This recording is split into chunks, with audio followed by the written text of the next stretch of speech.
I am Dr. L, and today we have art.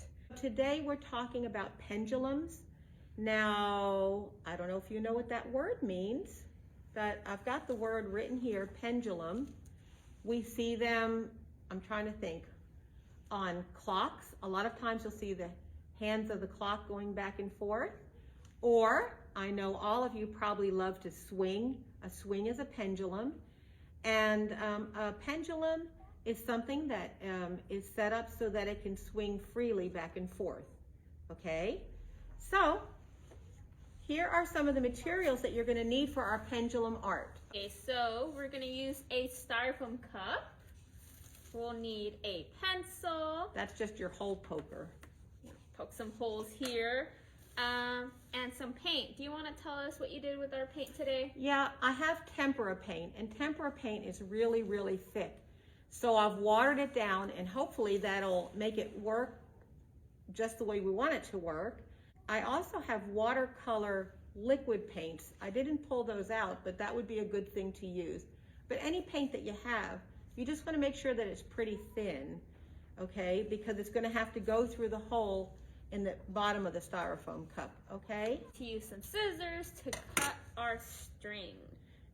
And you need a little piece of tape because when we poke our holes, which we'll do right now, we're gonna show you how to set up for your pendulum art painting, okay? So, Professor I, you're gonna poke a little hole here, and on the opposite side, a little hole. The nice thing is this cup has a rim, so it kind of gives it some support. And then you're going to want to put string through it. That's probably the part that takes the longest. Oh, and you know what I forgot to tell them also? Because we're painting, and we're painting on the floor, you will need either a drop cloth or a butcher paper or a newspaper, something to put down on the floor, because otherwise you're going to have paint all over your floor, which would not make your mom happy. Or you can take it outside and do it outside, and you're going to need either a broom. I have a yardstick, I'll show you, and you're gonna need two supports, two chairs, because you're gonna hook the support to it, the broom, and then you're gonna hang your painting cup from that. So, Professor I will show you how to poke your holes. You're gonna poke. There you go. Yep, you've just gotta be able to fit this string, and it's pretty thin. You've gotta be able to fit that through. And then I poked my second hole. Okay. And then you are going to have to poke a hole at the bottom. And I would say you want that hole to be about as fat as the pencil. And then what you would do is you would put your string through the holes. This is the part that I had trouble with. It took me a while. Okay, you got it? There we go. And then the thing about the string, I can't tell you how long to make it because it depends on how high your chair backs are. You don't want your cup on the floor. And this is an experiment, so I don't know if the length of the string makes a difference on our pendulum, but we'll show you what we did. So you'll tie that because that's going to hang off of the broom or the yardstick or whatever you have. And we'll show you that. We have to kind of move over to show you how we've set up for our experiment. Okay, so you've got a pretty good knot, so it won't come undone. The only other thing we have to do is put a piece of tape on the bottom of the cup because now see, I would make this hole, I'm just gonna make it a little bit fatter because if it's too skinny, the paint may have trouble getting through. So there's our pendulum, and it is gonna hang from our broom or our yardstick, and then we're going to pour paint in, we're gonna take off the tape, and we're gonna spin our pendulum. So this is kind of a gravity exercise also, because you can spin your pendulum this way, but after a while, it just starts to go back and forth, all right? And we'll see if we get a beautiful paint pattern on our paper that we've set down.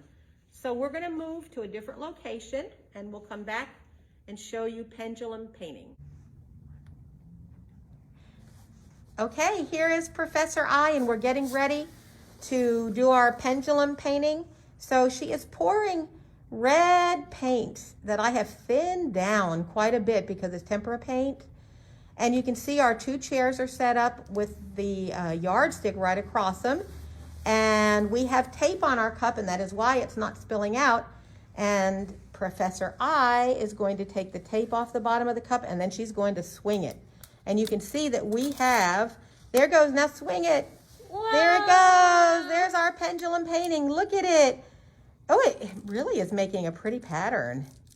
Look at that. That is so cool. Now, if our string was longer, I wonder if it would make a bigger pattern. And I want you to look at it as it goes around. Eventually, gravity slows it down. Okay, would y'all like to try a different color in there? Would you, Miss Professor I? Would you like to try blue paint? I've thinned this down. I don't know what it's going to do, but let's try it. Whoa, there it goes. I was wondering if it would make, what do red and blue make? What colors? We didn't have quite as much blue, but it sure does show up. Okay, so there's our pendulum art. Awesome job, Professor I. I guess we could add other colors, and you can see why this is a good project to do outside, but for sure you want to put something down on your floor, okay? And awesome job. There's our pendulum swinging back and forth freely, just like a swing, just like clock pendulums do. All right, thanks everybody. Here, I'm gonna duck in here with Professor I, and we'll say goodbye to you. We'll see you next week. Next week, we're going to do, we're gonna do a balloon blow up. You'll think this is a lot of fun. Okay, so we'll see you next week. Make sure and look at the materials on Sunday if you want to do the experiments along with us. And remember that this is called a pendulum.